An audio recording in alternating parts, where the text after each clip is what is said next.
go. We got some more horses here. So we're on our way to the first property that we're planning on buying. It is a lakefront and a lake view property, and as you can see, we got some horseback riders. 14 minutes away. 14 minutes away. So since there's traffic, I think this is a good segment to kind of start our video off.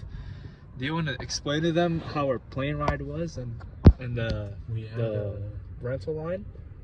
Our flight was 4 in the morning from Las Vegas. Flight's 3 hours. No, we got to the airport at 4 in the morning. The flight was at 6. 3-hour flight. Houston's 2 hours ahead.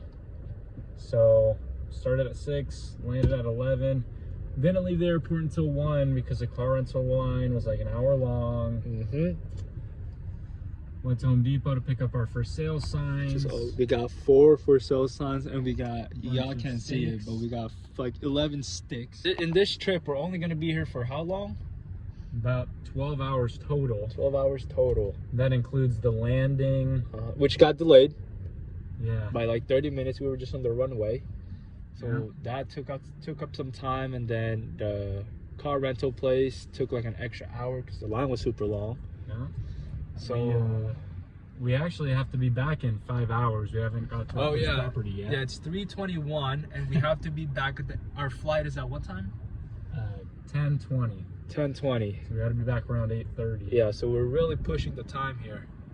This is our first experience with something like this. Yeah, this is kind of weird, dude. This guy's like stopped. Yeah. Oh gosh. So once we're able to get past these horses, we're gonna show you guys the first two properties that we're about to buy. So we'll see you guys there. Our property should be somewhere over there. Yeah. Right, so our property is going to be somewhere over there. I don't know where, but it's somewhere over there. But one of our properties is a lakefront, and this is the lake. How do I say that? Our property sits on Yes, the lake. yes. Look at this. This is beautiful. Driving the water.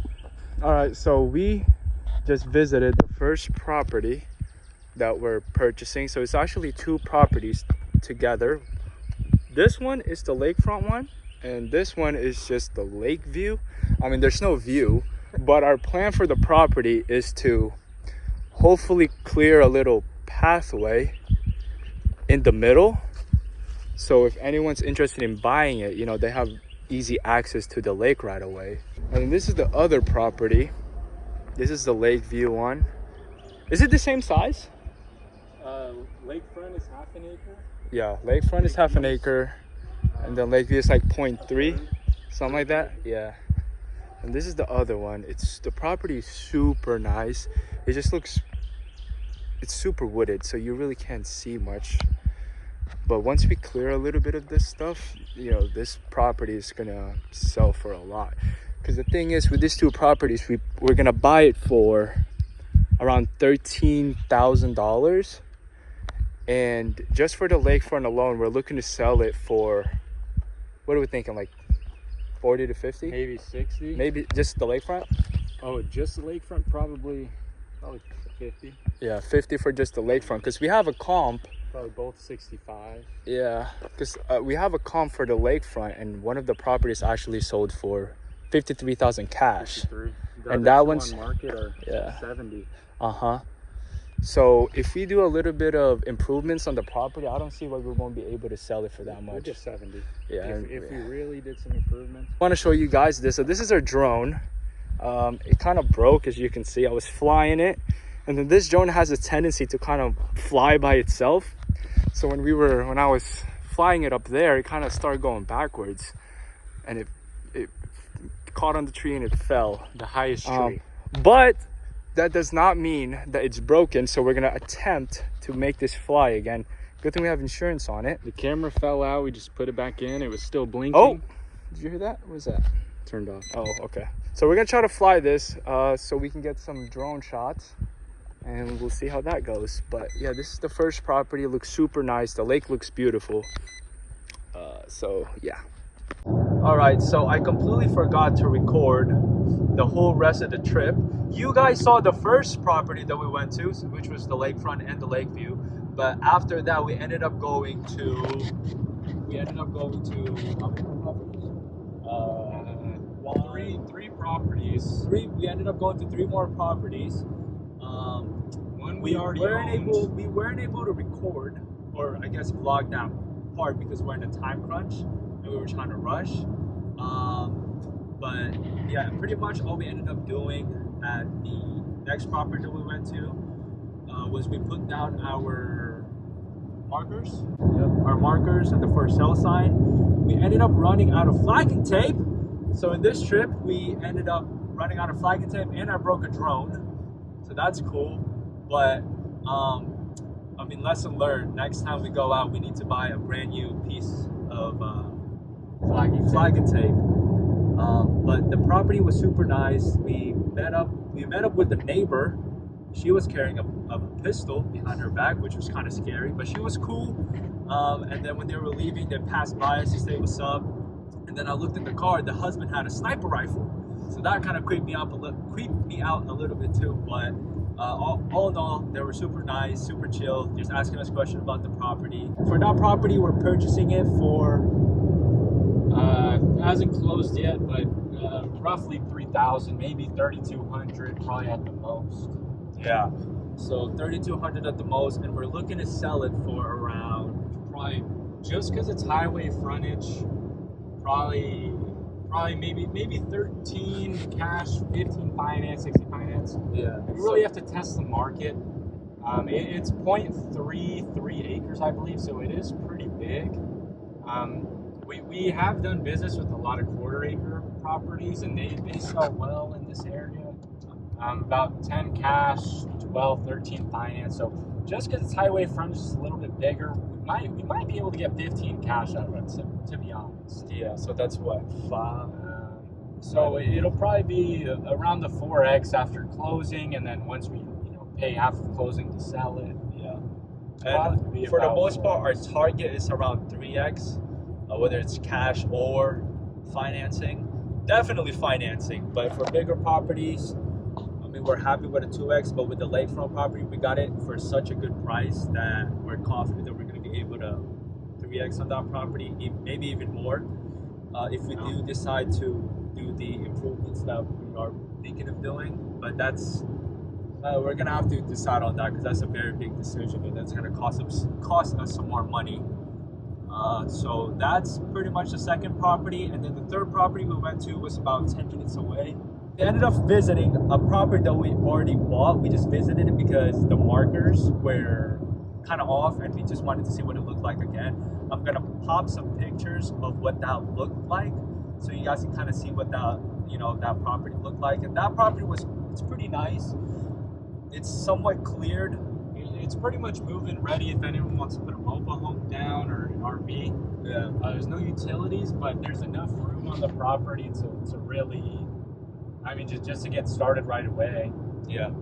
And for that one, our margins for that is about. That one's a little weird. So we spent about $5,200 getting those 2 lots. Oh, they didn't know. Well, so pretty much we ended up. Those were 2 lots, but we're only selling. We're selling both of them individually. We already sold one of them for $8,000, and then this one we're looking to sell for around. Well, it's interesting. We met a potential buyer, who's going to be financing for 13. So he's going to talk about it with his wife and figure out if he wants to move forward. He does, but his wife doesn't. So we'll see, what he says when he calls us back. And we actually met up with that guy. Yeah, it was the weirdest timing ever. He got there as soon as we started moving our car, and he ended up parking behind us, getting out. So I figured I would go. Yeah, we would introduce ourselves, even though we're in a time crunch. So we did that, and we kind of showed him around. We let him know that we had to go because we had a property down the street. We had to flag really fast before we head back to the airport. He ended up following us, and we found some more neighbors, and we found there's an RV on this property already, along with a RV cover, which was super nice. That's very interesting because that's a lot of improvement value just off convenience. We didn't go inside the RV because the guy who owned it previously had died. So we don't want to go in there. We'll just let our buyer deal with it. We'll advertise it like an RV is for sale, and we just won't confirm any guarantee of the condition. RV and RV cover for sale with the land. We're thinking, because we had done business in that area, we had an exact same size parcel down the street under contract for $17,000 at some point. So, given the improvements that are on the property, and by the way, we're getting this one for $600 plus covering closing costs. So, I'm thinking our final cost will be about $2,000 total, which is super cheap. Okay. So our margin on that, it might end up being a 10x, to be honest. We're thinking, given the improvements on there, off the top of my head, it's harder to try and price that in. But I'm thinking maybe we'll start high at like 25,000, go down from there. We can't be mad at over a 10x, even if we flip it too fast and we lose a little bit of money on it. And one thing we like doing, and I think a lot of land flippers Oh my gosh, I can't do see this, is we like to price our properties a lot higher than what market is telling us, just because we have so much more wiggle room when it comes to negotiating. So if any of you guys are wanting to start buying and selling land, I would highly recommend, if properties in that area is selling for around 10K, don't be shy to price your property for 15K, 13K, and see what people think about that, because you guys will be surprised. The property that Leva was talking about earlier, the one right next to the last property that we visited, that one we were gonna sell for 17,000 financing. I priced at 17 cash, 19 finance. But we had some buyers who, they wanted to negotiate down, which is fine because we start the bar really high. Yeah. And so we were supposed to sell that for 17,000 finance price, but there was an issue that happened with one of the properties, so they ended up going with the 2-acre property that we had over there, and we were able to sell that to them. But that just goes to show, our cons for that in that area. There was no property that were going for like 17K. There was a house that was actually on market for 25. Yeah. So our land, we almost priced it as much as the actual house. Yeah. So you really don't know how much people are willing to pay for some land, even though it might not be in the best condition. Like for them, it might look amazing. Like they might have a vision for it. So you just got to take into account that even though you might not buy the property for yourself, there's other people who might really like it and, can see a future living there. Exactly. And you guys got to take into account, even a little sliver of space that's cleared out, someone can park their RV there immediately and start using the property and just pay you monthly. Yeah. So people have a lot of incentive to do that. And even, the neighbors they're nice people, but, there's junk everywhere. The condition of the houses aren't great. So like Francis said, even if you would have used it for yourself, there's someone in a bad situation that will. Mm-hmm. You guys really got to take that into account when you do financing. Because financing, you could price financing way over market value because almost everyone wants cash. So when you give someone the option to pay you $400 a month, they don't care if they're spending an extra $4,000 to $10,000 because you're giving them the option to pay monthly over 4 years. So that's just something to keep in mind. Right now we're going back to the airport. Our flight is at what time? Our flight is at 10:20. 10:20. We're hoping to be back there by 8:30 because we got to take a shuttle from the car rental back to the airport. So we'll catch you guys if you make it there. Made it. What time is it?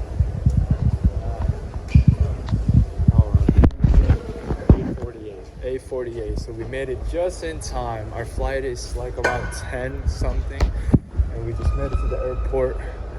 Yeah, super long day. I'm super tired. I only got like 3 hours of sleep. I mean, I took a little nap at the airplane, but I'm still super tired right now. But we made it work. So I guess that's like a little day in the life. I mean, you guys really weren't with us the whole time. Yeah, we were just super busy the whole day that we kind of forgot to record, but it is what it is. But yeah, all in all, successful trip. We're excited to see how much this properties will sell for. Now that we got all the pictures, we're just gonna try to, when we get back home, we're just gonna try to edit them and post them and go from there.